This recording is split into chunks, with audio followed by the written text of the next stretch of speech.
చరిత్ర గతిని మార్చినటువంటి పుస్తకం, ఒక రచన, 7 తరాలు. మూలం హెలెక్సేలి. దీని తెలుగులో సహవాసి గారు, జంపాల ఉమామహేశ్వరరావు గారు రచించారు తెలుగులో 1980లో. 1976లో అమెరికాలో ప్రచురితమై సంచలనాలు సృష్టించి 37 భాషల్లోకి తర్జుమా చేసి అప్పట్లో 60 లక్షల కాపీలు, సుమారు ఇప్పుడు ఒక 4 నుంచి 5 కోట్ల కాపీలు అమ్ముడుపోయిన పుస్తకం ఈయనండి హెలెక్సేలి. ఈ పుస్తకం నిండా మనకు తెలియని ఆఫ్రికా చరిత్ర గురించి, సంస్కృతి గురించి, వారి జీవన విధానం గురించి చెప్తుంది.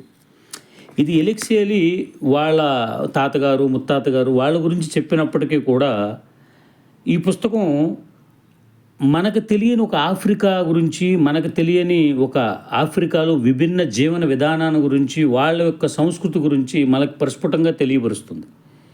ఈ పుస్తకం ఆఫ్రికా జపూర్లో మొదలై అమెరికాలో న్యూయార్క్, టెన్నెసీ, వాషింగ్టన్ డీసీ మీదుగా సాగిపోతుంది పుస్తకం.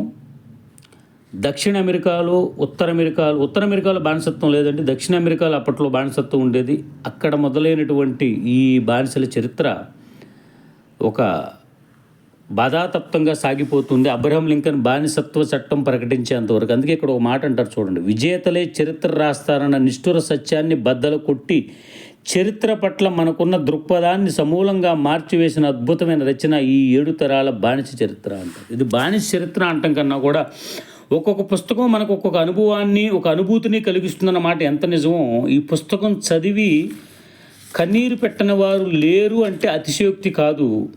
అలా కన్నీళ్లు పెట్టిన వారిలో రచయిత, దర్శకుడైనటువంటి తనికెళ్ళ భరణి గారు కూడా ఒక సందర్భంలో ఈ పుస్తకం గురించి మాట్లాడారు.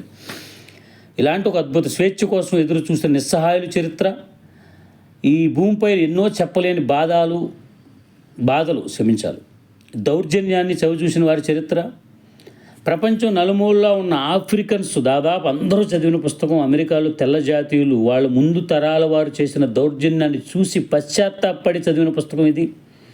ఇందులో ఉన్న వాళ్ళందరూ హీరోలే. కెంటాకుంటే కావచ్చు, వాళ్ళ భార్య బెల్ల కావచ్చు, కిజ్జీ కావచ్చు, కోళజార్జి, మెటల్డా, టామ్, ఇలా 7 తరాల్లో ఉన్న ప్రతి ఒక్కరూ తమ మూలాల్ని మర్చిపోకుండా, తమ ఎక్కడి నుంచి వచ్చామని తమ బిడ్డలకి కథలాగా చెప్పుకుంటూ వచ్చిన కథే 7 తరాలు.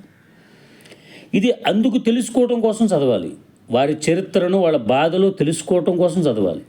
ఇక్కడ విచిత్రం ఏంటంటే ప్రతి పేజీలో మనం చదువుతున్నప్పుడు వీళ్ళు మనకు అసలు పరిచయం లేరు, మనం ఎప్పుడు చూడలేదు. అయినప్పటికీ కూడా మనకి ఈ పుస్తకం చదువుతున్నంతసేపు ఒక సినిమాలాగా, ఒక నాటికలాగా, ఒక సీరియల్ లాగా మన ముందు వాళ్ళు కదిలాడుతున్నట్టు ఉంటుంది. అంత అద్భుతంగా చేశారు ఆ రచన. నిజంగా ఆ అనువాదానికి సహవాసి గారికి నా హృదయపూర్వక నమస్కారాలు. ఏదేమైనా ఈ పుస్తకాన్ని మనం ఒక అనుభూతి కోసం, ఒక మంచి అనుభవం కోసం చదవండి. మీ అభిప్రాయాలు ఈ యొక్క కామెంట్ రూపంలో తెలియపరచండి. మరొక పుస్తకంతో మరోసారి. ధన్యవాదాలు.